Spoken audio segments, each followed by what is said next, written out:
الحمد لله كفى وسلام على عباده الذين اصطفى أما بعد. عن أبي سعيد رضي الله تعالى عنه قال قال رسول الله صلى الله تعالى عليه وسلم يقول الرب تبارك وتعالى من شغله القرآن عن ذكري ومسألتي أعطيته أفضل ما أعطي السائلين وأفضل كلام الله على سائر الكلام كفضل الله على خلقه. رواہ الترمذی والدارمی والبیہقی فی شعب الایمان. عن عائشة رضی اللہ تعالی عنہا قالت قال رسول اللہ صلی اللہ تعالی علیہ وسلم الماہر بالقرآن مع السفرة الكرام البررة الذي يقرأ القرآن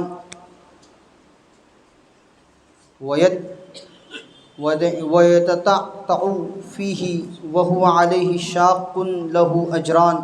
رواہ البخاری والمسلم وداود وابی داود والترمذی والنسائی وابن ماجہ.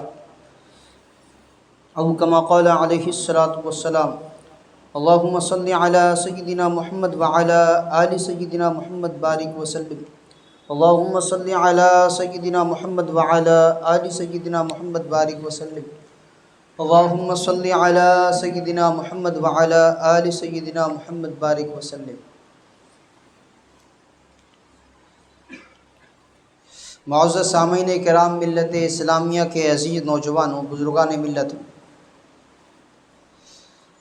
نبی اکرم صلی اللہ تعالی علیہ وسلم کی بعثت کے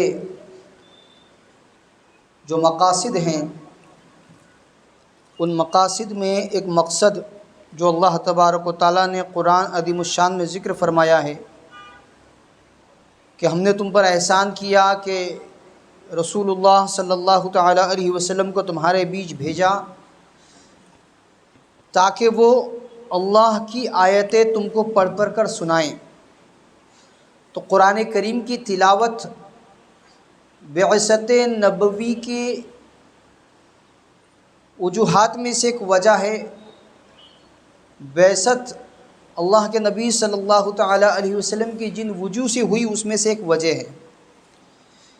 اس سے آپ تلاوت کلام مجید کی افضلیت، اہمیت اور ضرورت کا اندازہ لگا سکتے ہیں کہ اللہ کے کلام کا پڑھا جانا کتنا ضروری ہے. سارا کچھ سیکھنے کا جذبہ ہے، پڑھنے کا جذبہ ہے، معلوم کرنے کا جذبہ ہے. دنیا کی نت نئی چیزوں کو ضرورت کے اعتبار سے اور اس کے بغیر چارہ کار نہیں، اس وجہ سے آدمی سیکھ رہا ہے، اس کے لیے وقت دے رہا ہے، اپنے دن رات اس کو حاصل کرنے کے لیے، اس پر دسترس حاصل کرنے کے لیے لگا رہا ہے. اگر وقت نہیں دے پا رہا، فرصت نہیں مل پا رہی، تو اللہ کے کلام کے سیکھنے اور اس کو سمجھنے کی فرصت نہیں مل پا رہی ہے. ہم مسلمان ہیں، قرآن کریم ہماری زندگی کے لیے رہنمائی کا کام کرتا ہے، ہماری رہنمائی کے لیے بھیجا گیا ہے. انسانیت کی رہنمائی، فلاح و بہبود اسی قرآن عظیم الشان میں مضمر ہے، پوشیدہ ہے. تو جو کلام اللہ کا کلام ہے، میری آپ کی بات نہیں ہے، اللہ کا کلام ہے. تو جس پروردگار نے ہم کو پیدا کیا ہے، اپنی عبادت کے لیے پیدا کیا ہے، اس کا کلام کیا ہے، وہ ہم سے کیا کہنا چاہتا ہے، براہ راست ہم سے اللہ متوجہ ہے، ہم سے مخاطب ہے. تو اللہ کا کلام کیا ہے، کیا میسج ہے اللہ تبارک و تعالیٰ کا، اس کو جاننے کے لیے قرآن کریم کا سیکھنا بہت ضروری ہے. اور یہ سیکھنا اس لیے بھی ضروری ہے کہ یہ فضائل سے خالی نہیں ہے. جب سمجھ میں نہیں آتا تو پڑھوں کیوں، یہ ایک بہت بڑی غلط فہمی ہے. اللہ کا کلام ہے، آپ بغیر سمجھے بھی پڑھیں گے، سکون ملے گا. بہت اچھی بات ہے، سمجھنا چاہیے کہ میرے رب کا کلام ہے، اللہ مجھ سے مخاطب ہے، کیا فرما رہا ہے، کیا احکامات ہیں، اللہ کو راضی کرنے والی باتیں کون کون سی ہے، اللہ کن کن باتوں سے ناراض ہوتا ہے، کیا چیزیں جو فرائض کے لائن سے مجھ پر عائد ہیں، کیا چیزیں جو حقوق کے لائن سے مجھ پر عائد ہیں، یہ سب کا جاننا قرآن عظیم الشان کی آیتوں کے ذریعے بہت زیادہ ضروری ہے۔ لیکن جب تک آپ سمجھتے نہیں تب تک اس کا یہ مطلب نہیں کہ آپ تلاوت بھی نہیں کر سکتے۔ اللہ کا کلام ہے، اس کی تلاوت ہونی چاہیے، اور تلاوت پر بے شمار فضائل احادیث مبارکہ میں وارد ہوئے ہیں۔ چنانچہ حضرت ابو سعید رضی اللہ تعالیٰ عنہ راوی ہیں، روایت فرماتے ہیں کہ رسول اللہ صلی اللہ تعالیٰ علیہ وسلم نے ارشاد فرمایا، یقول الرب تبارک و تعالی، حدیث قدسی اللہ کے نبی صلی اللہ تعالیٰ علیہ وسلم سے روایت کی جا رہی ہے کہ اللہ تبارک و تعالی ارشاد فرماتے ہیں، من شغلہ القرآن عن ذکری، جس کو قرآن کریم میں مشغول رہنے کی وجہ سے، تلاوت میں منہمک رہنے کی وجہ سے، تلاوت میں لگا رہنے کی وجہ سے اتنی فرصت نہیں ملتی کہ وہ ذکر کر سکے، تسبیحات کی پابندی کر سکے، اور کوئی اس کو مسئلہ ہے جس کو وہ اللہ کے سامنے رکھ سکے، اس کو موقع نہیں مل پاتا کیونکہ وہ تلاوت میں وقت دے رہا ہے، تو اللہ تبارک و تعالیٰ اس حدیث قدسی میں ارشاد فرماتے ہیں، اعطیتہ افضل ما اعطی السائلین، تو میں اس کو ان تمام مانگنے والوں سے بہتر عطا کرتا ہوں۔ جو آدمی تلاوت میں لگنے کی وجہ سے مانگ نہیں پاتا، دعا نہیں کر پاتا، ذکر نہیں کر پاتا، میں اس کو مانگنے والوں سے بہتر عطا فرماتا ہوں۔ اور قرآن کریم کی حیثیت، اس کی وقعت، اس کی اہمیت کیا ہے، اس کو اس حدیث میں بیان کیا گیا ہے۔ وَأَفْضَلُ كَلَامِ اللَّهِ عَلَى سَائِرِ الْكَلَامِ كَفَضْلِ اللَّهِ عَلَى خَلْقِهِ، اللہ تبارک و تعالیٰ کے کلام یعنی قرآن عظیم الشان کو روئے زمین کے تمام کلاموں پر، تمام چیزوں پر، تمام کتابوں پر ایسی ہی افضلیت حاصل ہے، ایسی ہی فوقیت حاصل ہے، ایسے ہی برتری حاصل ہے جیسے خود اللہ تبارک و تعالیٰ کو اپنی تمام مخلوق پر۔ اللہ کا کلام ہے تو وہ سب سے زیادہ اوپر درجے پر ہے۔ ترمذی شریف، سنن دارمی، بیہقی کی یہ روایت ہے۔ اب دیکھیے کچھ لوگ ہیں کہ جو ایک ہیلا، ایک بہانہ لے کر بیٹھے ہیں کہ میں اپنی عمر کے اس پڑاؤ کو پار کر چکا ہوں، یا میری زبان میں لکنت ہے، میں لفظوں کی صحیح ادائیگی چاہ کر بھی نہیں کر پا رہا، بہت کوشش کر رہا ہوں نہیں ہو پا رہا، تو اب بیزار ہو کر اس نے پڑھنا چھوڑ دیا، سیکھنا چھوڑ دیا، سمجھنا چھوڑ دیا۔ نہیں چھوڑنا ہے۔ آپ کی اس مشقت کے برداشت کرنے پر، جو آپ کلام عظیم الشان کے سیکھنے پر برداشت کر رہے ہیں، جو دقت، جو دشواری آپ کو سیکھنے میں ہو رہی ہے، اس پر بھی اللہ تبارک و تعالیٰ آپ کو دوہرا اجر دے رہے ہیں۔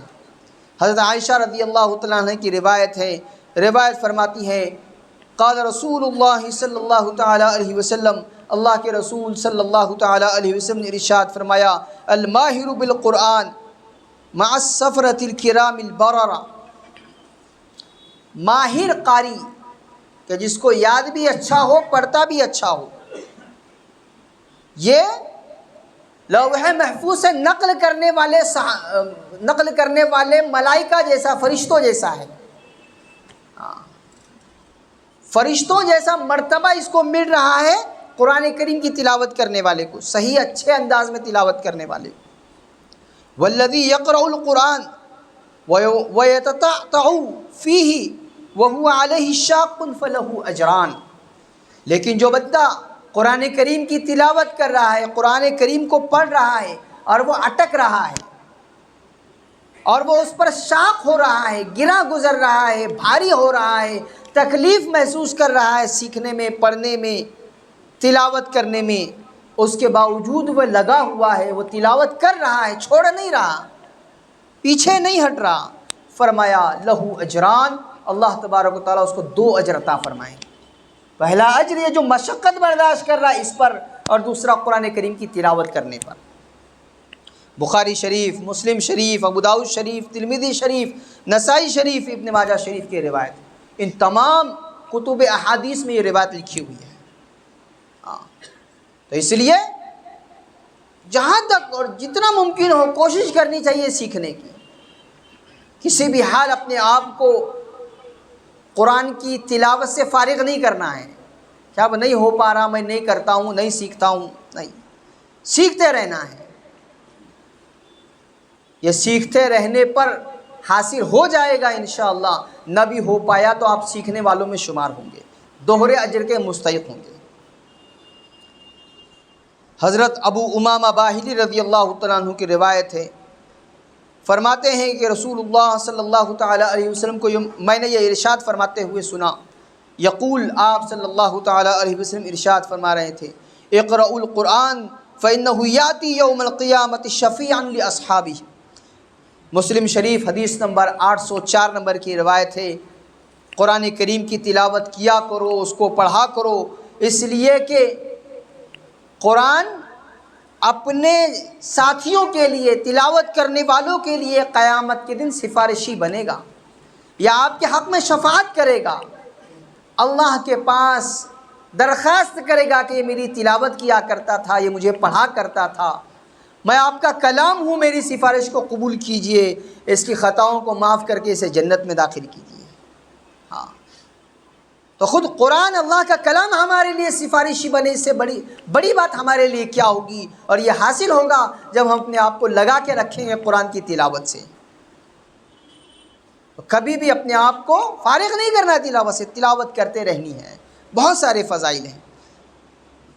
حضرت عبداللہ بن مسعود رضی اللہ تعالیٰ عنہ فرماتے ہیں، رسول اللہ صلی اللہ تعالیٰ علیہ وسلم نے ارشاد فرمایا، من قرأ حرفا من کتاب اللہ فلہ بہ حسنہ والحسنۃ بعشر امثالها لا اقول الف لام میم حرف ولکن الف حرف ولام حرف ومیم حرف.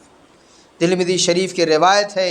حضرت عبداللہ بن مسعود رضی اللہ تعالیٰ عنہ روایت فرماتے ہیں کہ اللہ کے نبی صلی اللہ تعالیٰ علیہ وسلم نے ارشاد فرمایا کہ جس نے ایک حرف کتاب اللہ کا، قرآن کریم کا تلاوت کیا، پڑھا، فلہ بہ حسنہ، تو اس کو نیکی ملتی ہے اس پر. اور نیکی کا بھاؤ اللہ تبارک و تعالیٰ کے یہاں پر 10 کے برابر. ایک نیکی 10، کوئی ایک نیکی کرو گے 10 نیکیاں ملے گی. اور میں نہیں کہتا کہ پورا الف لام میم ایک حرف ہے. الف ایک حرف 10 نیکی، لام ایک حرف 10 نیکی، میم ایک حرف 10 نیکی. الف لام میم تلاوت کرنے پر 30 نیکی مل رہی ہے. اس پر شیخ الحدیث حضرت مولانا شیخ زکریا صاحب علیہ الرحمہ فرما رہے ہیں، تحریر فرما رہے ہیں کہ جتنی عبادتیں آپ دیکھیں گے، جو عبادت آپ کر رہے ہیں، اس عبادت پر آپ کو اجر ملے گا، نیکی ملے گی. نماز پڑھ رہے ہیں، نماز سے فارغ ہونے کے بعد نیکی ملے گی. روزہ رکھ رہے ہیں، روزے سے فارغ ہونے کے بعد آپ کو نیکی ملے گی. زکوٰۃ دے رہے ہیں، زکوٰۃ کی فراغت کے بعد آپ کو نیکی ملے گی، اجر ملے گا، ثواب ملے گا، جو فضائل ہیں وہ ملیں گے. لیکن قرآن کریم کی تلاوت واحد وہ نیکی ہے، وہ عمل ہے، وہ بھلا عمل ہے، وہ نیک عمل ہے کہ جس عمل کے ایک ایک ذرے پر، قرآن کریم کے ایک ایک حرف پر، ایسے نہیں کہ پوری تلاوت کرنے کے بعد آپ کو نیکی مل رہی، ایک حرف اس پر 10 نیکیاں، پھر دوسرا حرف اس پر 10 نیکیاں، ہر حرف پر نیکیاں مل رہی ہے. تو اس کے ذرے ذرے میں نیکیاں ہیں. قرآن کریم واحد و عبادت ہے. تو اس لیے بہت زیادہ لگنے کی ضرورت ہے. قرآن کریم کی تلاوت کے ساتھ اپنے آپ کو جوڑنے کی ضرورت ہے. اسی کو حضرت عائشہ رضی اللہ تعالیٰ عنہ فرما رہی ہیں، ترمذی شریف کی روایت ہے، الذی یقرأ القرآن وہو ماہر بہ. ایک آدمی قرآن کریم کی تلاوت کر رہا ہے اور وہ ماہر ہے اس کے پڑھنے میں، آواز کے اعتبار سے بھی، یادداشت کے اعتبار سے بھی. فرمایا مع الصفرۃ الکرام البررہ، قیامت میں وہ فرشتوں کے ساتھ حشر کیا جائے گا. والذی یقرأہ، جو اس کو تلاوت کر رہا ہے، ہشام کہہ رہے ہیں اس کے راوی، وہو شدید علیہ، ایسا بندہ کہ جس پر گراں گزرتی ہے تلاوت، دقت ہوتی ہے، دشواری ہوتی ہے، پڑھ نہیں پاتا، زبان پلٹ نہیں پاتی. وہو علیہ شاق، اور اس پر یہ شاق ہوتا ہے، بہت تکلیف کے ساتھ وہ پڑھ پا رہا ہے لیکن چھوڑ نہیں رہا پڑھنے کو. فلہ اجران، تو اس کے لیے دوہرا اجر لکھا جاتا ہے، یہ مشقت برداشت کرنے کا بھی اور تلاوت کرنے کا بھی. اس لیے ہر حال میں سیکھنا ہے. آپ اگر نہیں جانتے تلاوت کرنا نہیں آتا، آپ پڑھے ہوئے نہیں ہیں، کوئی دشواری کی بات نہیں، آپ سیکھ سکتے ہیں۔ عمر کے ہر حصے میں قرآن کریم سیکھا جا سکتا ہے، 6 سال کی عمر سے 60 سال کی عمر تک۔ ایک مثال دے کر بتایا گیا، 6 سال کا بچہ ہے وہ بھی سیکھ سکتا ہے، 60 سال کا معمر آدمی ہے، عمر دراز آدمی، وہ بھی سیکھ سکتا ہے۔ حضرت علی کرم اللہ وجہ فرماتے ہیں 2 بندوں کو اللہ اپنا علم نہیں دیتے، 2 بندوں کو اللہ تبارک و تعالیٰ اپنا علم نہیں دیتے، وہ محروم رہ جاتا ہے، ایک شرمانے والا، دوسرا اکڑنے والا۔ کیسے سیکھوں، کیسے معلوم کروں؟ عمر کے اس پڑاؤ میں آ کر اگر میں کسی مولوی کے پاس، کسی حافظ صاحب کے پاس جاؤں گا تو وہ سوچیں گے کہ کتنی عمر گزار چکا یہ بندہ بغیر سیکھے، بغیر حاصل کیے، اور اب آ کر یہ سیکھ رہا ہے۔ یہ شرم آپ کو رکا رہی ہے، آپ نہیں سیکھ پائیں گے۔ اور اکڑ کہ ہمارا تو ایک نام ہے، ہمارا تو ایک دبدبہ ہے، لوگ ہم کو الگ الگ ناموں سے پہچانتے ہیں، ہم اگر جا کر بتائیں گے کہ ہم کو قرآن نہیں آتا تو کیا ہوگا اور کیسے جایا جائے؟ تو فرمایا یہ بندہ بھی نہیں سیکھ سکتا۔ تو شرم کو بھی ختم کرنا ہے، اکڑ کو بھی ختم کرنا ہے، اور سیکھنا ہے، قرآن کی کو سیکھنا ہے، علماء کے پاس جا کر، حفاظ کرام کے پاس جا کر، اور صحیح تلفظ کے ساتھ قرآن کریم کو پڑھتے آنا چاہیے۔ ایک تو ہے کہ ہم نے کبھی اپنے بچپن میں جہاں مدارس کی بہتات نہیں تھی، سیکھنے سکھانے والوں کی کمی تھی، تو کسی آپا کے پاس، کسی خالہ کے پاس جا کر پڑھا کرتے تھے، جیسا تیسا انہوں نے پڑھایا تھا، اور وہ لازمی بات ایسا نہیں تھا کہ جیسے قرآن شریف پڑھنا چاہیے۔ تو آپ صحیح سیکھ سکتے ہیں، صحیح تلفظ کے ساتھ، حروفوں کی ادائیگی کے ساتھ قرآن کریم کو پڑھنا ہی اصل پڑھنا ہے، تو ایسا سیکھا جا سکتا ہے۔